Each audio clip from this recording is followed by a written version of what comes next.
UP की 2 विधानसभा सीटों पर उपचुनाव की घोषणा हो चुकी है। रामपुर की स्वार विधानसभा और मिर्जापुर की 96 विधानसभा सीट पर 10 मई को चुनाव होने हैं। फिर 13 मई को मतगणना भी होगी। इन दोनों विधानसभा सीटों में सबसे चर्चित मामला रामपुर का है। रामपुर जिले की स्वार विधानसभा सीट का है। यहाँ आजम खान के बेटे अब्दुल्ला आजम खान को अयोग्य करार दिया गया था। उसके बाद ये सीट खाली हो गई थी। आजम का रामपुर सदर और स्वार सीट पर अच्छा खासा दबदबा रहा है। अब सबसे बड़ी चर्चा इस बात की है कि आजम का सियासी वारिस कौन होगा। आजम खान स्वार सीट से अपने परिवार के किसी सदस्य को उतारेंगे या किसी और पर दांव लगाया जाएगा। भाजपा भी इस सीट पर पूरी ताकत लगाई हुई है, क्योंकि 27 साल से यहाँ बीजेपी कमल नहीं खिला पाई है। हाल ही में रामपुर सदर में हुए चुनाव में भाजपा ने जीत हासिल की थी। पूर्व कैबिनेट मंत्री और सपा के राष्ट्रीय महासचिव आजम खान को हेट स्पीच मामले में 3 साल की सजा हुई थी। 27 अक्टूबर 2002 को ये सजा रामपुर की एमपी एमएलए कोर्ट में सुनाई गई थी। कोर्ट ने उन पर 25,000 रुपए का जुर्माना भी लगाया था।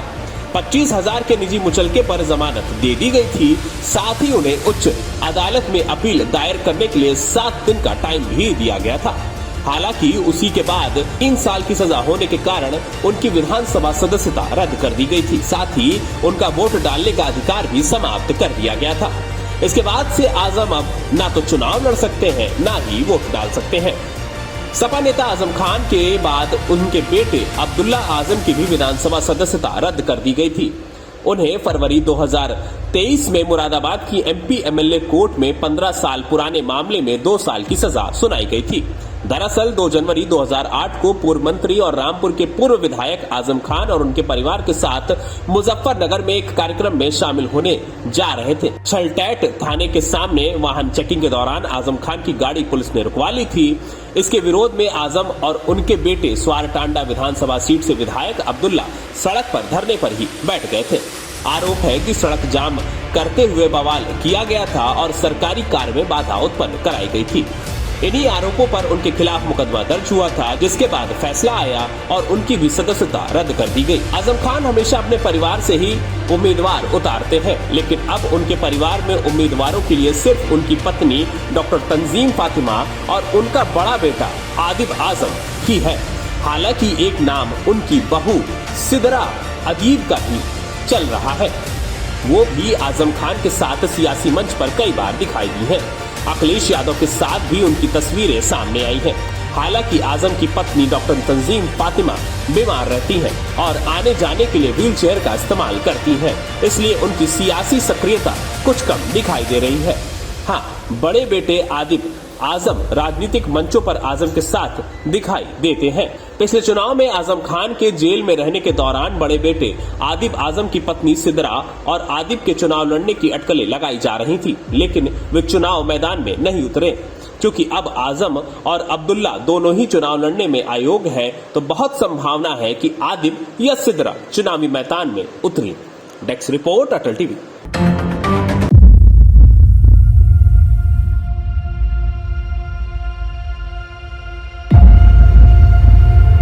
उसमें सर्च के दौरान कुछ ऑब्जेक्शनेबल आपत्तिजनक चीज़ें मिली हैं, जिसमें से एक देसी कट्टा है वो मिला है और कुछ लाइव कारतूस कार्टेज हैं। कोई भी अगर गुंडागर्दी करेगा, माफियागिरी करेगा, कट्टा कल्चर चलाएगा तो जमीन में मिला दिया जाएगा। अलीगढ़ मुस्लिम विश्वविद्यालय आए दिन चर्चाओं में रहती है।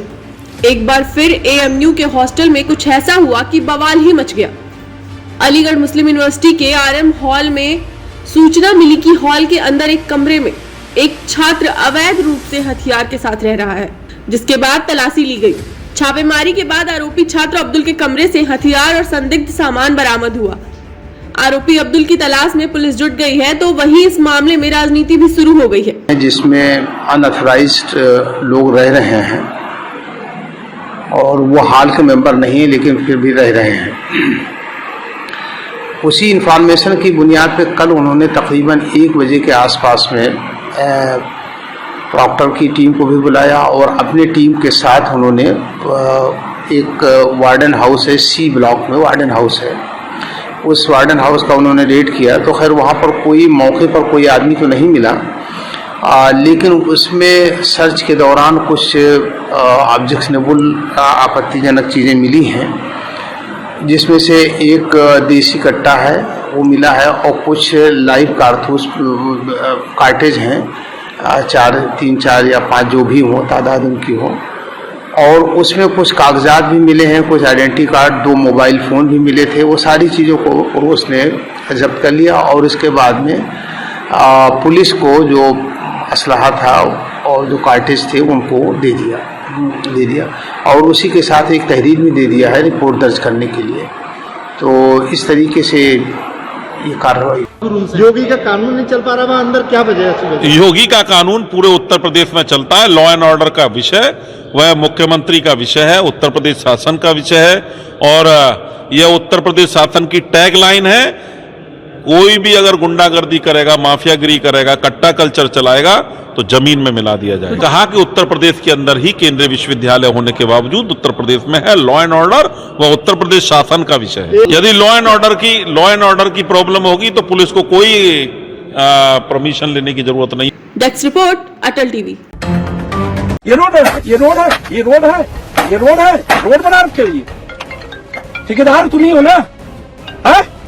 इसी तरह काम होता है, यही काम होता है। ये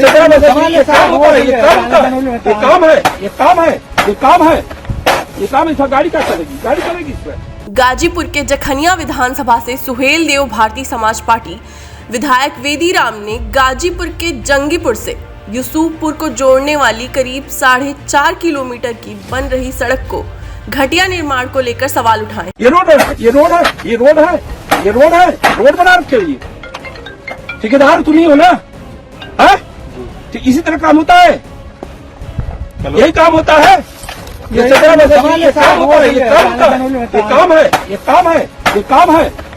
काम इस गाड़ी क्या चलेगी, गाड़ी चलेगी इस पर। इतना ही नहीं, नेताजी ने जूतों से ही सड़क खोद डाली, जिसका वीडियो वायरल हो रहा है। वीडियो में सुबसपा विधायक वेदी राम जूते से सड़क रगड़कर ठेकेदार को डांटते नजर आ रहे हैं। इस सड़क के निर्माण में प्रयोग की गई गिट्टी जूते को रगड़ने से ही अलग होती दिखाई दे रही है। इस सड़क के निर्माण को लेकर बताया जा रहा है कि विधानसभा क्षेत्र जखनिया गाजीपुर में लोक निर्माण विभाग द्वारा कराए जा रहे खराब सड़क बनने की सूचना ग्रामवासियों द्वारा दी गई, जिसके बाद औचक निरीक्षण करने विधायक पहुंचे, लेकिन वहां पर कोई अधिकारी नहीं मिला। बता दूं कि मैं यहाँ जनता का अपने कार्यालय में जनता की समस्याओं को सुन रहा था। उसी बीच में कई लोग आए और बोले कि साहब ये रोड बन रही है, करीब 1 किलोमीटर बन चुकी है और वो बहुत थर्ड क्लास रोड बन रही है। तो उन लोग कहने पर मैं वहां पहुंचा। सड़क पर जब मैंने पहुंचा तो वहां देखा कि सड़क मानक के अनुसार नहीं बन रही थी और उसको जहां जहां पैर से मारिए वो छटक जा रही थी। मतलब वो मानक के अनुसार सड़क थी ही नहीं।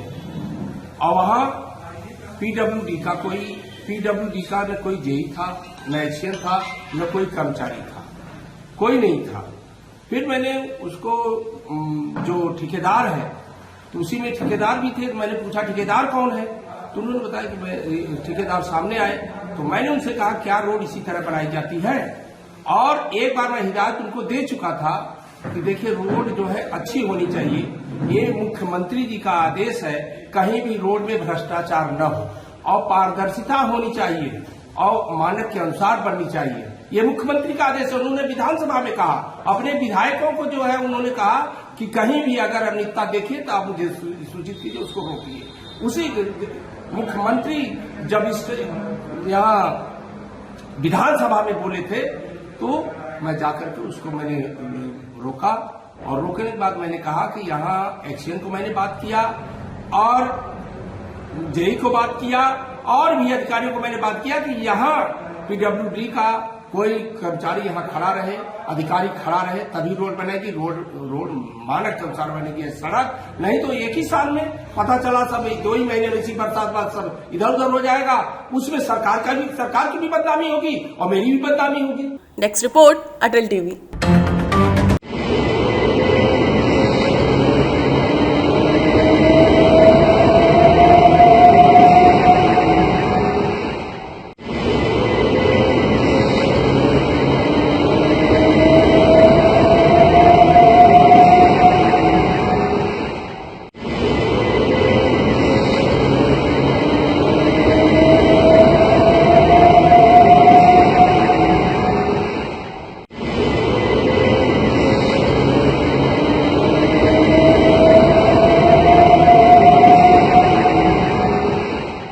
भोपाल से दिल्ली के लिए चलने वाली वंदे भारत ट्रेन को 1 अप्रैल को पीएम मोदी हरी झंडी दिखाकर रवाना करेंगे। इसके बाद 2 अप्रैल से ट्रेन का यात्रियों के लिए संचालन शुरू हो जाएगा। ऐसे में IRCTC ने ट्रेन के लिए मेन्यू भी फाइनल कर दिए हैं। भोपाल से नई दिल्ली जाते समय खाने में सिर्फ ब्रेकफास्ट मिलेगा। नई दिल्ली से वापसी में हाई टी और डिनर यात्रियों को दिया जाएगा। मेन्यू को रीजन के अनुसार डिशेज को जोड़ा गया है। इसमें मेथी अजवाइन के पराठे से लेकर कचौड़ी तक शामिल है। रेलवे अधिकारियों ने बताया कि मेन्यू को फाइनल कर दिया गया है। मेन्यू को एग्जीक्यूटिव क्लास और सीसी चेयर क्लास के अनुसार बनाया गया है। इसमें वेज और नॉन वेज दोनों ही तरह के खाने शामिल हैं। इसमें 6 दिन रविवार से शुक्रवार तक लंच, डिनर और हाई टी के लिए अलग अलग खाने की वस्तुएं शामिल की गई हैं। वंदे भारत ट्रेन में खाने पीने की वस्तुओं में कई तरह की सीजनल वेज भी शामिल है। रेलवे अधिकारियों ने बताया कि वंदे भारत ट्रेन के हर कोच में अलग अलग पेंट्री की व्यवस्था की गई है।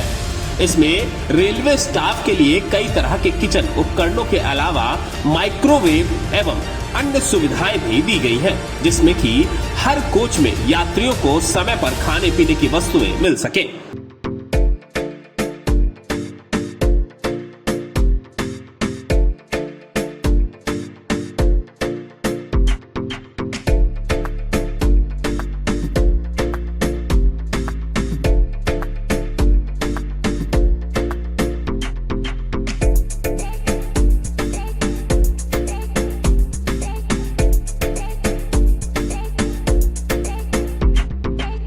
मॉर्निंग टी में चाय, coffee, green tea, lemon tea के अलावा ओट्स, गरम एवं ठंडा दूध और मल्टीग्रेन बिस्किट भी शामिल है। ब्रेकफास्ट वेज में ragi bhakri, upma, rice idli. Breakfast non veg में masala omelette, cheese omelette, scramble omelette, egg bhurji, fried egg. इसके अलावा लंच में दाल, पनीर, सीजनल वेज और नॉन वेज में चिकन में butter chicken, chicken tikka masala आदि शामिल है। हर दिन के अनुसार एक अलग मेन्यू इस ट्रेन में दिया जाएगा। तो आप भी जल्द से जल्द इस ट्रेन का मजा उठाइए। एक्स रिपोर्ट अटल टीवी।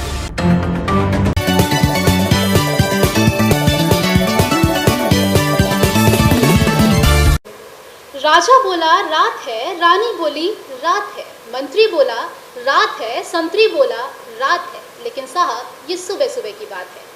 जी हाँ, अब आप सोच रहे होंगे कि आखिर मैं ये सब क्यों बोल रही हूँ। आज की पत्रकारिता भी बिल्कुल ऐसी ही हो गई है। लोग खबरों के पीछे तो भागने लगते हैं, लेकिन उसकी सच्चाई तक जाने की कभी कोशिश ही नहीं करते। लेकिन पहले की पत्रकारिता ऐसी बिल्कुल भी नहीं थी। लोग खबरों की तह तक जाने की कोशिश करते थे और वहां से खबरें लेकर आते थे और जनता तक परोसते थे। तो ऐसे ही हम उसी दौर के पत्रकार से आपको मिलाने जा रहे हैं, जिन्होंने खबरों की दुनिया में, पत्रकारिता की दुनिया में अपनी एक मिसाल कायम की है। उनका नाम है सुशील दुबे जी। सर, बहुत स्वागत है आपका। सर, जिस तरह से मैंने अभी आपको बताया कि ओपनिंग में भी मैंने बोला कि पत्रकारिता इस तरीके की हो गई है कि खबरों की सच्चाई तक जाने की लोग कोशिश ही नहीं कर रहे हैं, तो इस पर क्या कहना चाहेंगे? जी, आप और आपकी टीम को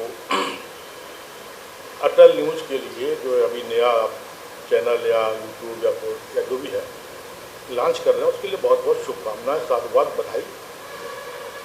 बड़ा अच्छा नाम है अटल टीवी, बहुत अच्छा नाम है, बहुत शानदार नाम है। छोटा सा नाम है लेकिन अपील कर रहा है। तो मैं आपकी उज्जवल भविष्य के लिए चैनल को शुभकामनाएं देता हूँ। तो अभी आपने कहा कि राजा बोला रात ही, मेरा बड़ा पसंदीदा मेरी लाइन है।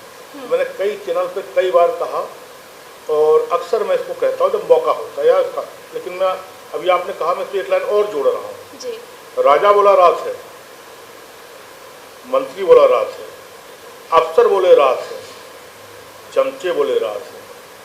चमचे भी जोड़ दो, तो चमचे ना, चमचे बोले रात है। ये सुबह सुबह की बात है। ये वो तो उनको तो बोलना ही है, उनको तो बोलना ही है ना। वो तो रात नहीं बोलेंगे तो सुबह सुबह की बात तो उनकी नौकरी और उनका दाना पानी कैसे चलेगी। आज की राजनीति तो उसी हिसाब से है ना। आज की पत्रकारिता भी तो इसी लाइनों पर तो फिट बैठती है। संपादक बोला रात है, मालिक बोला रात है, या जो उनका चीफ है वो बोला रात है। जी। तो उन्होंने कहा लिख दो कि तो देखिए कल वो गाड़ी आ तो रही थी, कल जो घटना घटी है पत्रकारिता जगत की उसमें जी। वो इस देश की पत्रकारिता और माइक आईडी के लिए शर्मनाक घटना है जो आज तक या और भी चैनलों ने दिखाया। जी। लेकिन अब एक चीज़ और देख लीजिए, इसमें परिप्रेक्ष्य में एक चीज़ और भी है। इसके अगर आप उलट जाएं तो आज के चैनल न्यूज़ की न्यूज़ वैल्यू की जगह पर अर्थ युग को बहुत वो दे रहे हैं, या अपने आका को बहुत सम्मान दे रहे हैं, या आका की बात बहुत मान रहे हैं। तो आप देखो करोड़ों अरबों की टीआरपी आज तक को केवल वो धार दिखाने में निकल गई। सही बात है। अब आप निगेटिव हो पॉजिटिव हो ये अलग की बात है जी। आपकी सोच क्या है ये अलग चीज़ है जी। लेकिन आज तक ने जब वहाँ से शुरू किया, और आप यकीन मानेंगे जो आपने कहा मैं उस जमाने का हूँ, मैं उस जमाने का पत्रकार नहीं हूँ, मैं 10 साल से हूँ लेकिन बेबाक हूँ। मैं 89 में जब सभासद हुआ था, जब मैंने पहली बार, मैं उसकी घटना पे भी आऊँगा, मैं फ्रीलांस कलम से लिखता हूँ, बेबाक लिखता हूँ, कोई भी हो हर एक के लिए लिखता हूँ, मेरा कोई वो नहीं है कि मेरा कोई। अब आप समझिए आज तक ने वो खाली एक धार दिखा के जिसके पीछे पुलिस वाले खड़े, आप सोचो एक पुलिस वाला एक सरकारी वर्दी का आदमी वहाँ पर खड़ा है जहाँ पर एक बड़ा माफिया यूरिनल कर रहा है, लवशंका तो नहीं यूरिनल कर रहा है, पर नंबर 1 कर रहा है। अच्छा वो सामने से भाग जाता तो क्या होता, थोड़ा सा दूर रहते। लेकिन आज तक वो दिखा के कितनी बड़ी टीआरपी पाली, आज तक लोग मीम बना रहे हैं, मॉल करते रहो लेते रहो मॉल।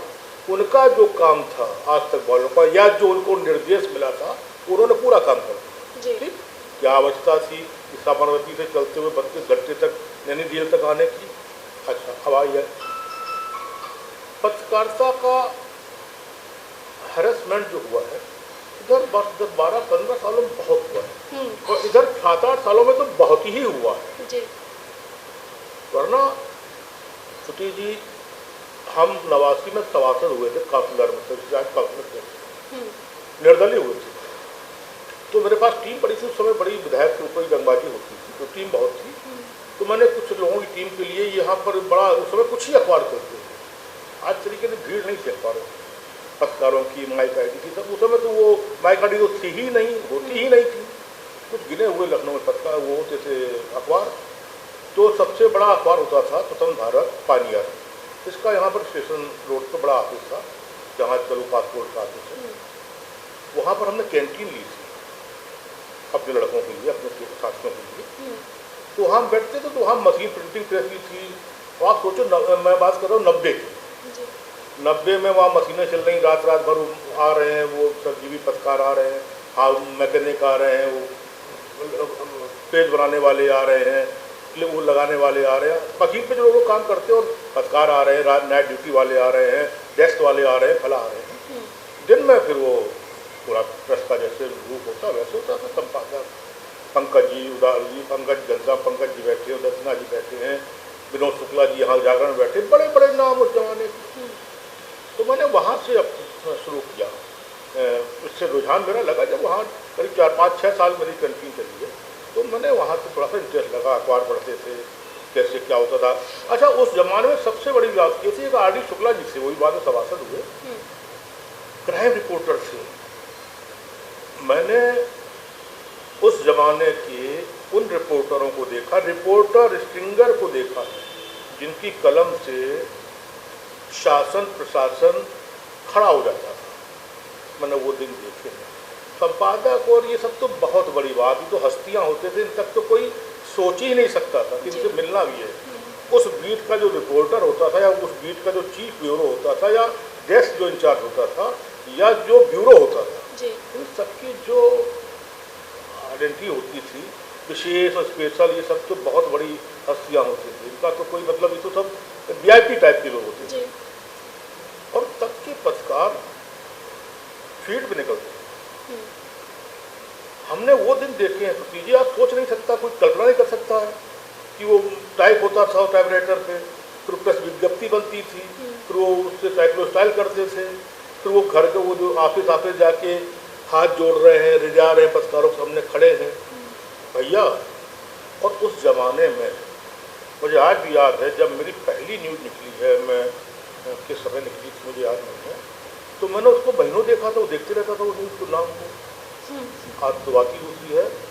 और उसके बाद जब मैंने सिंगल कॉलम खबर पर बड़ी बड़े अधिकारियों को आंसू बहाते पसीना पोंछते देखा है और ट्रांसफर पोस्टिंग होते देखी। उस जमाने के पत्रकार केवल कलम के रीडिंग होते थे, कलम के एहसानमंद होते थे और कलम से दबते थे, या अपने ऊपर जो है जैसे स्पेशल और उससे ब्यूरो से ऊपर जो उनसे इमीडिएट ऊपर होता था उससे डरते थे, उसका सम्मान करते थे। बाकी वो किसी को नहीं समझते थे होगा कोई। इवन चीफ मिनिस्टर को सीधे खड़े होकर ऐसे सवाल करते थे कि चीफ मिनिस्टर के चुभ जाते थे सवाल। उस समय ये DI और सूचना और ये और सब तो ACS सूचना सब तो कोई कल्पना ही नहीं होती थी।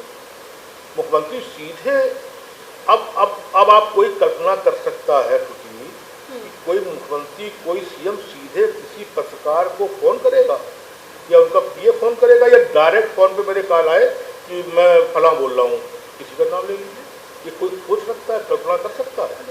उस जमाने में क्या होता था, अजय कुमार जी ऐसे, माया वाले, तमाम बड़े नाम, सुरेंद्र द्विवेदी जी ऐसे, प्रमोद गोस्वामी ऐसे तमाम बड़े नाम है मेरे पास, 20 नाम है जिनके पास फोन आता था। मैं फला मुख्यमंत्री स्वयं बोल रहे थे, या जैसे मान लो वो है तो उन्होंने अपने PA फोन कर दिया कि बात कराओ, वो मुख्यमंत्री से बात करना चाहते हैं। ये सब कल्पना की बातें रह गई हैं, सपने की बातें रह गई हैं।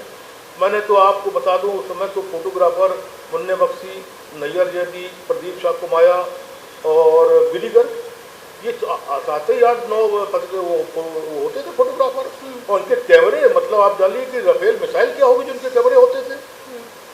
उसके बाद पत्रकार जगत में यही 10-11-12 पत्रकार बड़े नाम होते थे। सर, ये सब जो आपने बताया कि आप देखकर इस पत्रकारिता के क्षेत्र में आए हैं, सर क्या लगता है कि जो थे, अब देखा जाए तो अब दौर डिजिटल का आ गया है, रिसोर्सेज भी बढ़ गए हैं, उनको अपॉर्चुनिटीज़ भी ज़्यादा मिल रही हैं, तो क्या लगता है सर कि ये जो अब आ गया है, ये डिजिटल का जो दौर आया है, ये सही है या नहीं है?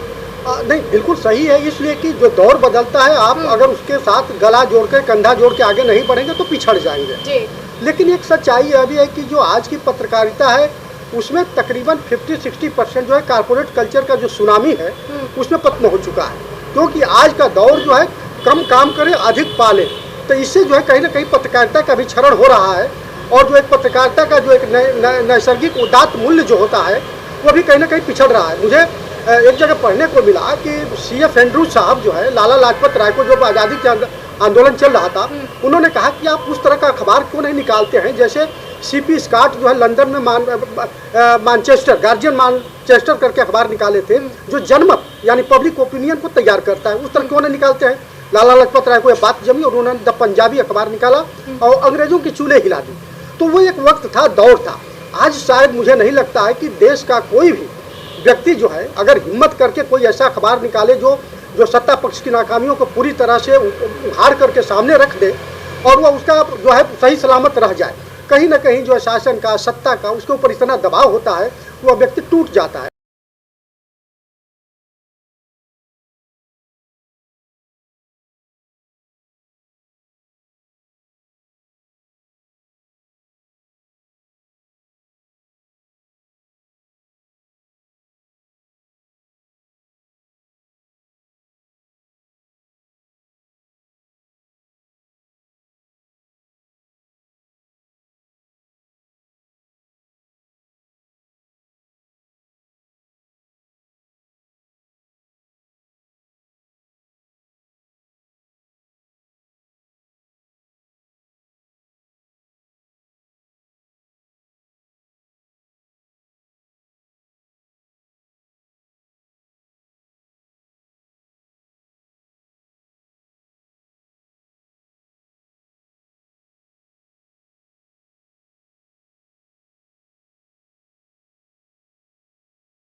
आप देखिए, आप हमारे क्या, हम क्यों ये विभाग बोलते हैं, हमको यहाँ संतुष्टि मिलती है।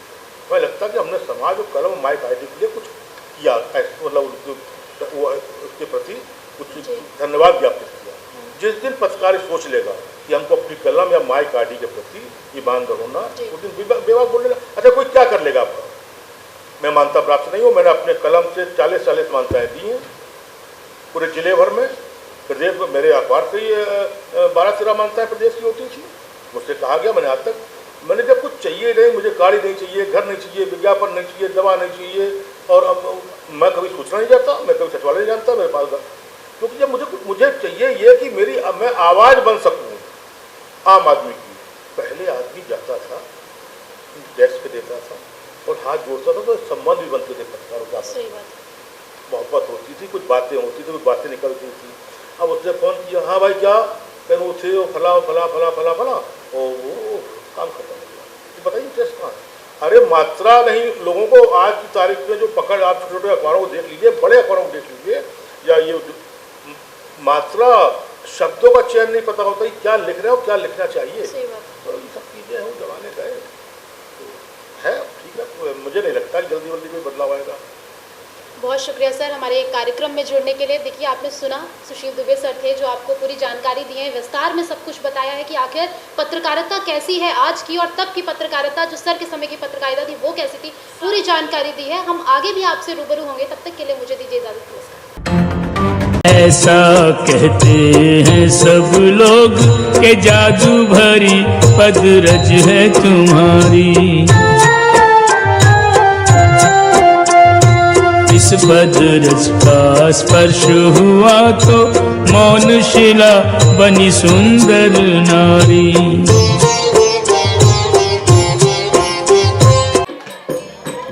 रामनवमी का मौका है, क्योंकि 9 दिन व्रत रहने के बाद लोग यहाँ पर आ चुके हैं और हम पहुँच चुके हैं लखनऊ के लेटे हुए हनुमान मंदिर में। एक हनुमान मंदिर प्रयागराज में है, लेकिन एक लखनऊ में भी है। देखिए, आप यहाँ पर महिलाएं भी बैठी हुई हैं, कन्या पूजन भी हो रहा है। देखिए, लाइन से वहाँ पर कन्याएं बैठी हुई हैं, पूजन कर रही हैं। देखिए, यहाँ पे गाना वाना भी, भजन जो है, भजन कीर्तन की भी व्यवस्था है, और यहाँ पे महिलाएं जो है पूरा ढोलक वोलक बजाती हुई भी नजर आ रही हैं। कन्याएं देखिए लगातार यहाँ पर बैठी हुई, सब लाइन से बैठी हुई हैं। देखिए, हम आते हैं और इनके बीच में बैठते हैं और इनको दिखाते हैं आपको क्या गाना ये लोग गा रहे हैं। भजन कीर्तन हो रहा है, बैठ जाते हैं हम।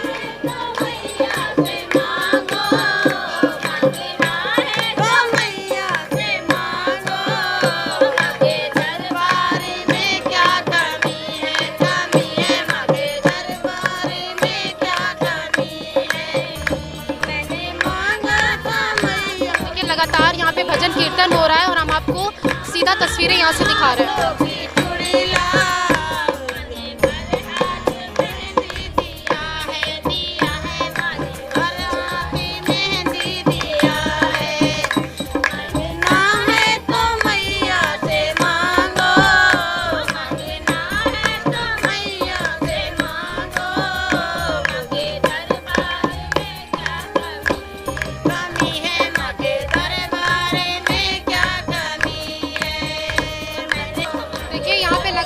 भजन हो रहे हैं, माँ दुर्गा की जो है लगातार जो है वंदना की जा रही है, लगातार जो है महिलाएं यहाँ पर कीर्तन करती हुई नजर आ रही हैं। क्या नाम है आपका? मेरा आशा। ढोलक तो आप बहुत अच्छी बजाती, कहीं से सीखा है क्या? नहीं सीखा नहीं ना, अपनी मर्जी से ऐसे बैठे बैठे कहीं डिब्बा बजा रहे, कहीं पैर बजा रहे हैं। पैर भी बजा के ढोलक बजानी आती है? बैठे फालतू तो ऐसे काम भी कर रहे, नौकरी करते हैं स्कूल में ना, अब फालतू बैठे तो क्या करते हैं। यहाँ पर आप लोग आज आए हुए हैं, इकट्ठा हुए हैं, पहले से कोई प्लानिंग थी या फिर हमेशा ये हर नवरात्रि पे आप लोग यहाँ आते हो? नहीं, हमेशा मतलब जैसे इसमें क्या नाम है, हनुमान जब होता है तब आते हैं, वैसे कहाँ टाइम नहीं मिल पाता है, आ जाते हैं, उनका जब बुलावा है तो तुरंत आ जाएंगे। बढ़िया सा कुछ और भी गा दीजिए और दिखाइए हमारे दर्शकों को। जब कढ़ैया में अरे बड़ा मजा आवे चढ़ैया में, अरे बड़ा मजा आवे चढ़ैया में, अरे। हम आपको आगे भी दिखाते हैं कि यहाँ पर और क्या चल रहा है, और भी क्या कुछ यहाँ पर चीज़ें व्यवस्थाएं की गई हैं, हम आपको आगे भी दिखाते हैं।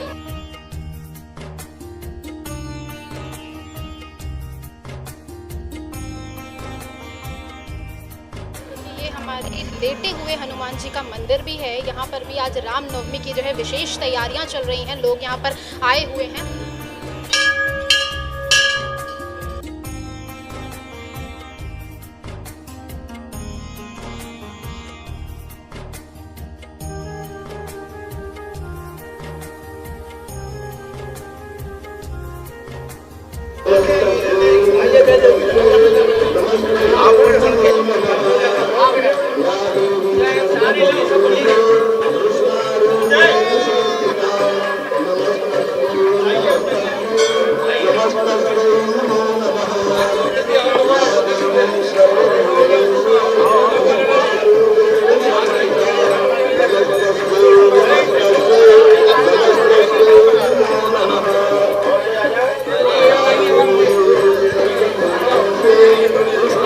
देखिए यहाँ पर प्रॉपर कन्या पूजन किया जा रहा है। जो छोटी कन्याएं हैं, देखिए किस तरह से कितनी खूबसूरती के साथ उनके यहाँ पर पाँव धुलवाए जा रहे हैं और रंग भी बाकायदा कन्याओं के लगा हुआ है।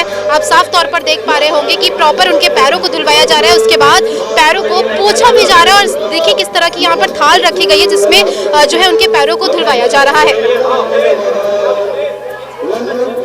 थाल में प्रॉपर फूल वगैरह सजाया गया है, फूलों से थाल को सजाया गया है और बच्चों के कन्याओं को जो है पैर धुलवाए जा रहे हैं। कन्या पूजन की पूरी तैयारियां यहाँ चल रही हैं।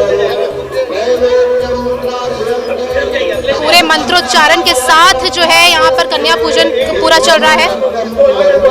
आपको दिखा रहे हैं, अटल टीवी आपको ये सीधी तस्वीरें दिखा रहा है। देखिए कितनी प्यारी सी बच्ची है, छोटी सी बच्ची है। यहाँ पर किस तरह से उसको जो है श्रृंगार उसका किया जा रहा है, बिंदी लगाई जा रही है, चुनरी पहनाया जा रहा है और यहाँ पर कन्या पूजन किया जा रहा है। देखिए बच्चों के लिए यहाँ पर गिफ्ट्स भी रखे हुए हैं, टिफिन है, टिफिन बॉक्स और लंच बॉक्स के साथ साथ यहाँ पर जो है बॉक्सेस भी रखे गए हैं, पेंसिल बॉक्सेस रखे गए हैं। यहाँ पर गिफ्ट का भी इंतजाम बच्चों के लिए किया गया है। छोटे छोटे बच्चों के लिए ये पूरा इंतजाम यहाँ पर किया गया है। कन्या पूजन की जो है व्यवस्था है, यहाँ पर आज पूरा कन्या पूजन कराया जा रहा है, टीका लगाकर और जो है पैर में जो है रंग लगाया जा रहा है। सीधी तस्वीरें हम आपको अटल टीवी के जरिए दिखा रहे हैं। देखिए बच्चों को किस तरह से यहाँ पर बिंदी भी लगाई जा रही है, माला भी पहनाया जा रहा है, मालाएं यहाँ पर बच्चों को पहनाई जा रही है। सब यहाँ पर जो लोग भी आए हैं अपनी अपनी श्रद्धा के अनुसार जो है सामान लेकर आए हैं। कोई रंग लेकर आया है तो कोई बिंदी लेकर आया है, कोई माला लेकर आया है तो कोई चुनरी लेकर आया है। पूरा जो है सजा कर उनको तैयार किया जा रहा है, उनका श्रृंगार किया जा रहा है। अटल टीवी आपको ये सीधा तस्वीरें दिखा रहा है। देखिए यहाँ पर पूरी इंतजाम किए गए, यहाँ पर थाल लगाई गई है, पेंसिल बॉक्सेस हैं, रबर रखी हुई है, पेंसिल्स रखे हुए हैं, थाल में मेवा भी रखा हुआ है बच्चों के लिए। देखिए यहाँ पे फूल की भी व्यवस्था की गई है। देखिए किस तरह से यहाँ पे सजाया गया हुआ है। बच्चों के लिए गिफ्ट्स भी यहाँ पर लगाए गए हैं। आप साफ तौर पर देख रहे होंगे, अटल टीवी सीधा तस्वीरें आपको दिखा रहे हैं। आज रामनवमी के मौके पर ये सीधी तस्वीरें हम आपको दिखा रहे हैं। अटल टीवी के जरिए हम आप तक सीधी तस्वीरें पहुंचा रहे हैं। बच्चों को देखिए किस तरह से यहाँ पर कन्याएं, यहाँ पर चुनरी उनको पहनाई जा रही है और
जो है महंत जी जुड़ चुके हैं। पहले बात सर कि आज ये इंतजाम किया गया है, यहाँ पर कन्या भोजन का इंतजाम किया गया है, कन्या पूजन हो रहा है, क्या कहना चाहेंगे सर? देखिए हम लोग के यहाँ हमारे सनातनी धर्म में जिस प्रकार से कन्या पूजन का विधान है, वास्तव में देखा जाए तो ये कन्या पूजन का विधान हमें संस्कृति और लड़कियों के प्रति जागरूक करने का विधान है। जिस प्रकार से आज हमारे चारों ओर बच्चियों के प्रति संवेदनाएं जागृत हो रही है, हमारे सनातन धर्म में तो ये पूर्व से ही माता के रूप में इनका पूजन होता रहा है, छोटी बच्चियों का। आज उसी प्रकार से 100 कन्याओं का संकल्प लिया था, लेकिन इस समय 150 से अधिक कन्याएं मंदिर प्रांगण में हैं और सभी का दिव्य पूजन किया जाएगा। आपने देखा कि जैसे पैर पखारे जा रहे हैं केवड़ा से, और उसके बाद माता के स्वरूप को आलता लगाया जा रहा है, गले में माला पहनाई जा रही है, उनको चुनरी पहनाई जा रही है, रोली और बिंदी लगाई जा रही है। तो ये दिव्य है और ऐसी अनुभूति मैंने तो अपने जीवन में नहीं करी है, और मेरे ख्याल से बहुत से दर्शक जो आज यहाँ आए हैं और दूर दूर से जुड़ रहे हैं, देख रहे हैं, उन्होंने इकट्ठा 101 और 151 कन्याओं का पूजन नहीं देखा है। और निश्चित ही आज माता रानी विभिन्न स्वरूपों में आई हुई हैं, ये हम सब लोग के लिए दिव्यता की बात है। और जैसे मैं आपको बता दूं कि हमारे हनुमान जी महाराज को तो कलयुग में जो साक्षात रूप में प्रकट हैं, रहते हैं, विराजते हैं, और जिनको माँ वैष्णो के साथ प्रभु श्री राम ने कहा था कि इनकी रक्षा के लिए रहें, और माता वैष्णो जब तक रहीं, माँ वैष्णो की रक्षा के रूप में हनुमान जी रहे। और आज आप देख सकते हैं कि इस हनुमान के हनुमत दरबार में, जो प्रयागराज के बाद लखनऊ में लेटे हुए हनुमान जी का दिव्य दरबार है, वहाँ पर माता रानी की छत्र छाया में हम सब लोग एक दिव्य आनंद और दिव्य कार्यक्रम की अनुभूति कर रहे हैं कन्या पूजन के माध्यम से। आपका भी आभार, धन्यवाद कि इस प्रकार के पूजन को आप और जन जन तक प्रसारित कर रहे हैं। अधिक लोगों के अंदर कन्या पूजन का विधान बढ़े, ताकि कन्याओं की रक्षा हो, कन्या पूजन हो, और ये हमारी संस्कृति गर्व से कहे, क्योंकि हम उस सनातनी संस्कृति के रहने वाले और पोषित लोग हैं जिन्होंने कन्याओं का पूजन सीखा है। तो यहाँ पर जैसे हमारे शीर्षस्थ नेताओं ने भी बेटी बचाओ बेटी पढ़ाओ का अभियान चलाया है, उसी प्रकार से यहाँ पे भी जो बच्चों को उपहार दिए जा रहे हैं उसमें पेंसिल बॉक्स हैं, पेंसिल है, रबड़ है, मेवा है, बिंदी है, माला है और टिफिन बॉक्स है, जिससे बच्चों के अंदर और स्कूल जाते समय उनके वो भी उपयोग में आए। जो छोटे छोटे बच्चे हैं, जो बिल्कुल ही छोटे हैं, एकदम 1 साल के नीचे के भी बच्चे मैं देख रही हूँ यहाँ पर, उनके लिए क्या कोई अलग से गिफ्ट आए? नहीं, गिफ्ट तो वही है, सबके लिए सामान्य है, लेकिन यह है कि वो बच्चे संजो के रखेंगे और उनके अंदर एक अनुभूति रहेगी कि जल्दी से वो भी जब बड़े हों, समझ में आए तो पढ़ने जाएं। तो ये हम सब लोग का इस मंदिर के माध्यम से अभियान है, बेटी बचाओ बेटी पढ़ाओ, कन्याओं का पूजन करो, कन्याओं के प्रति माता की, बहन की और अपनी बेटी की दृष्टि रखो। ये समाज कन्या द्वारा, एक स्त्री द्वारा ही पोषित है। ये समाज, हमारी संस्कृति बढ़ती है जब एक माँ एक बच्चे को जन्म देती है, और ये सृष्टि की जन्मदाता ही माँ है। हम माँ के स्वरूप में उनकी पूजन करते हैं, तो आज इसी भावना के साथ इस मंदिर प्रांगण में पूजन हो रहा है। जय जय सीताराम, जय माता दी। देखिए, ये मंदिर के महंत थे जिन्होंने पूरी जानकारी आपको दी है आज के कन्या पूजन की, किस तरह से यहाँ पर कन्या पूजन किया जा रहा है। 101 कन्याओं का यहाँ पर पूजन करने की व्यवस्था की गई थी, लेकिन यहाँ पर 151 कन्याएं हो चुकी हैं और अभी भी उम्मीद जताई जा रही है कि अभी भी बढ़ सकते हैं। पहले केवड़े से उनके पैर धुलवाए गए हैं, उसके बाद जो है आलता लगाया गया है, पूरे श्रृंगार की व्यवस्था की गई है, और साथ ही साथ जो है तोहफे में उनको जो भेंट किया जा रहा है वो ये है कि उनको पढ़ाई, जैसे कि प्रधानमंत्री नरेंद्र मोदी का जो है स्लोगन है बेटी पढ़ाओ बेटी बचाओ, उसको देखते हुए, उसको ध्यान में रखते हुए यहाँ पर गिफ्ट्स जो है इन कन्याओं को दिए जाएंगे।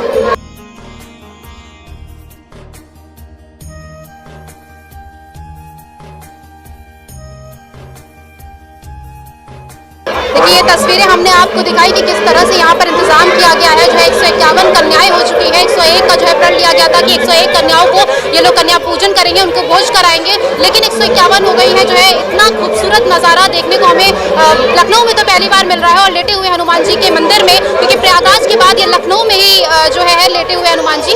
और इसी के साथ मुझे दीजिए इजाजत। कैमरा पर्सन सनी के साथ मैं श्रुति शुक्ला, अटल टीवी, लखनऊ। डॉक्टर राजकुमार विश्वकर्मा प्रदेश के नए पुलिस महानिदेशक होंगे। उन्हें कार्यवाहक पुलिस महानिदेशक बनाया गया है। पिछले 11 महीने से डीजीपी का अतिरिक्त कार्यभार संभाल रहे पुलिस महानिदेशक इंटेलिजेंस डॉक्टर देवेंद्र सिंह चौहान 31 मार्च को रिटायर हो गए। वो 1988 बैच के आईपीएस अफसर थे। उन्होंने प्रदेश के कई जिलों में अपनी सेवाएं भी दी हैं। देवेंद्र सिंह चौहान की गिनती प्रदेश के तेज तर्रार अफसरों में होती रही है। उनकी सेवानिवृत्ति के साथ प्रदेश के नए पुलिस मुखिया की तलाश तेज हो गई थी। 1988 बैच के ही 4 अफसर डीजीपी पद की रेस में चल रहे थे। इसमें विजय कुमार की सेवानिवृत्ति जनवरी 2024 में है। वहीं डीजी की रेस में एक नाम आनंद कुमार का भी है। वो अप्रैल 2024 में रिटायर होंगे। इसी बैच के अनिल कुमार अग्रवाल, जो कि फिलहाल केंद्रीय प्रतिनियुक्ति पर है, वो अप्रैल, और डॉक्टर राजकुमार विश्वकर्मा मई 2023 में रिटायर होने वाले हैं। माना जा रहा है पुलिस ऐसे किसी अधिकारी को पुलिस विभाग की कमान सौंपेगा जिसका कार्यकाल लगभग साल भर का होगा। माना जा रहा है कि पुलिस ऐसे किसी अधिकारी को पुलिस विभाग की कमान सौंपेगी जिसका कार्यकाल लगभग 1 साल भर का हो।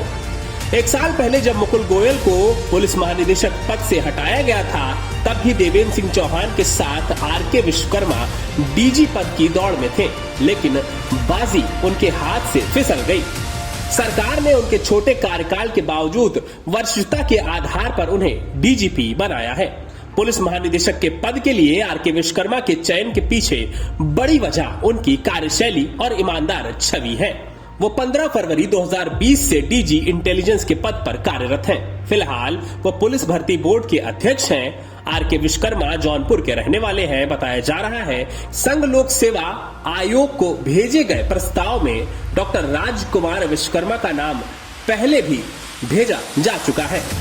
माना जा रहा है कि प्रदेश के पुलिस विभाग से जुड़े अलग अलग यूनिट में अगले कुछ दिनों में प्रमुख बदलाव भी हो सकते हैं। शुक्रवार शाम को 5 आईपीएसओ का तबादला सूची सरकार की तरफ से जारी की गई।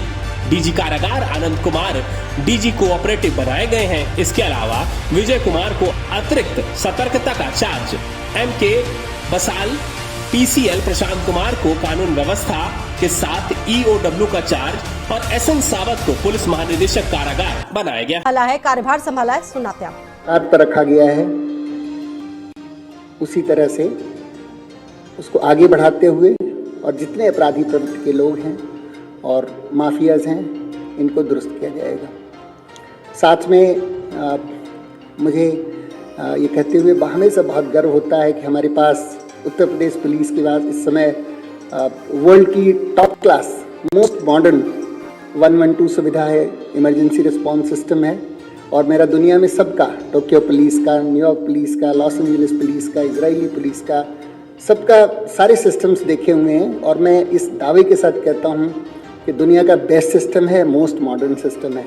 इसी तरह हम लोग बहुत ही वर्ल्ड क्लास, ऑलमोस्ट समझ लीजिए NYPD की तर्ज पर हम लोगों ने फोरेंसिक लैब्स बनाई हैं। और इस तरह से लास्ट कई वर्षों से माननीय मुख्यमंत्री जी जो हम पुलिस डिपार्टमेंट को धन उपलब्ध करवाते हैं, उससे हम लोग उत्तर प्रदेश पुलिस को world class most modern police बनाने की दिशा में जो काम कर रहे हैं, उसको हम और आगे बढ़ाएंगे। हमारी बहुत सारी चीज़ों को करना है। हमारे लास्ट 3-4 सालों में बहुत सारा यंग ब्लड हमारे पास आया है। मुझे देख के जब भी मैं कहीं जाता हूँ, किसी सड़क पर निकलता हूँ, बहुत यंग हमारे सिपाही, खासकर लेडी कांस्टेबल्स, करीब 36,000 लेडी कांस्टेबल्स इस बीच में आई हैं। मुझे देख के खुशी होती है। हम लोग जब नौकरी की शुरुआत किए थे तो एक महिला कांस्टेबल नहीं रहती थी। होमगार्ड महिला से हम लोग पुलिस स्टेशन पर काम चलाते हैं। आज हमारे पास में 36,000, जो कि मेरे ख्याल से अगर दूसरे स्टेट में आप देखेंगे तो वहाँ टोटल पुलिस 36,000 की नहीं होती। 36,000 लेडी कांस्टेबल्स हैं। हमें लड़कियों पर, बच्चियों पर गर्व है कि आएँ और महिलाओं के लिए काम करें, बच्चों के लिए काम करें। और जो गरीब लोग हैं, जैसा माननीय मुख्यमंत्री जी हर बार कहते हैं कि गरीब आदमियों की सुनिए।